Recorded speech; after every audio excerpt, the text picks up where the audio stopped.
Je vous invite dans ce nouveau point consacré aux origines de l'histoire de Bruges de nous intéresser un peu au contexte géopolitique qui va animer Bruges durant l'époque médiévale. Vous devez savoir que Bruges, à cette époque, appartient au comté de Flandre. Sur les deux cartes qui suivent, vous avez donc une carte représentant l'ancienne Belgique aux alentours de l'an 1100, une autre représentant l'ancienne Belgique aux alentours des années 1300, eh bien, vous voyez la position de Bruges qui est renseignée, Bruges qui se trouve toujours dans le comté de Flandre. Ce qui est intéressant, notamment sur cette première carte, c'est de constater que la géographie politique de l'époque est assez différente de notre géographie actuelle. Il est vrai que l'on retrouve un comté de Flandre. Aujourd'hui, nous avons deux provinces belges, la Flandre occidentale et la Flandre orientale. On retrouve là l'existence au Moyen Âge d'un comté de Hainaut, avec Mons qui est la capitale de ce comté. Aujourd'hui, nous avons la province de Hainaut avec comme chef-lieu Mons. Mais si nous nous intéressons justement à ce comté de Hainaut à l'époque médiévale, nous voyons que la forme du comté est quand même assez différent de la forme de notre province actuelle. En effet, vous pouvez voir par exemple l'appartenance au comté de Hainaut de certaines villes qui aujourd'hui appartiennent à la République française. Prenons les exemples de Douai, de Valenciennes et d'Avesnes. Ce sont des villes que l'on appelle aujourd'hui des villes du nord de la France. Vous avez un comté de Namur qui lui aussi est assez différent des frontières administrative de la province de Namur actuelle, et vous avez aussi une zone politiquement indépendante de ces différentes zones, de ces différentes régions, c'est la principauté de Liège.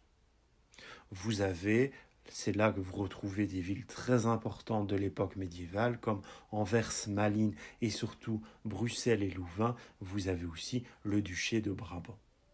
Bref, il y a déjà des zones à l'époque médiévale, des zones géographiques qui sont en fait à l'origine de nos provinces belges actuelles, mais vous constaterez quand même de grosses différences. C'est pour ça qu'il est toujours très intéressant lorsque l'on parle d'histoire, en l'occurrence ici, lorsque l'on évoque l'époque médiévale, de venir avec des cartes, de présenter un peu l'aspect géographique du sujet comme il était à l'époque. Sur cette deuxième carte prise aux alentours des années 1300, nous retrouvons une donnée très importante. Ce que vous devez savoir en fait, c'est que ces différents comtés, ces différentes zones de pouvoir, elles ne sont pas nécessairement ennemies. On a souvent c'est une vision erronée de l'histoire, écornée de l'histoire. On a souvent l'impression que les petites seigneuries, en l'occurrence ici ces différents comtés, vont continuellement se battre durant l'époque médiévale. Ce n'est absolument pas le cas. Certes, il y a parfois des intimidations, il y a parfois des conflits armés, mais vous avez aussi de nombreux rapprochements qui vont être faits durant cette époque médiévale.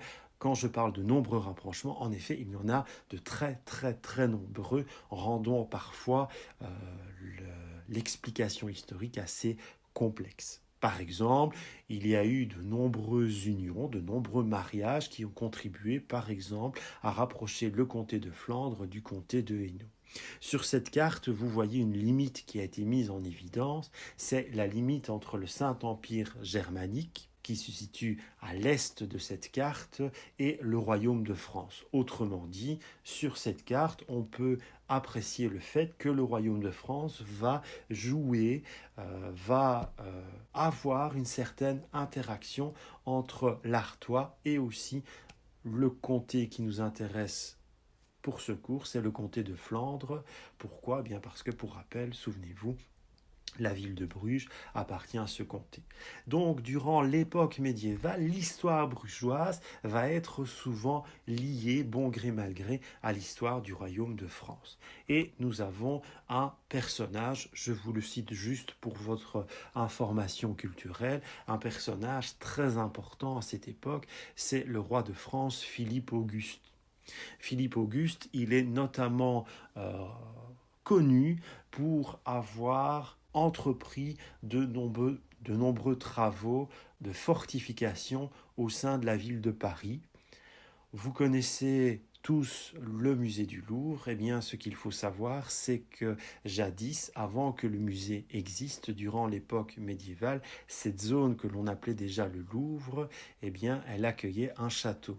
Et ce château, il va être fortement remanié, fortement aménagé par Philippe Auguste, qui reste un personnage politique très important lorsque l'on étudie l'histoire des châteaux forts en Europe. Eh bien, ce Philippe Auguste, il va aussi participer à l'histoire brugeoise, notamment en épousant une princesse de nos régions, ou plutôt une comtesse de nos régions.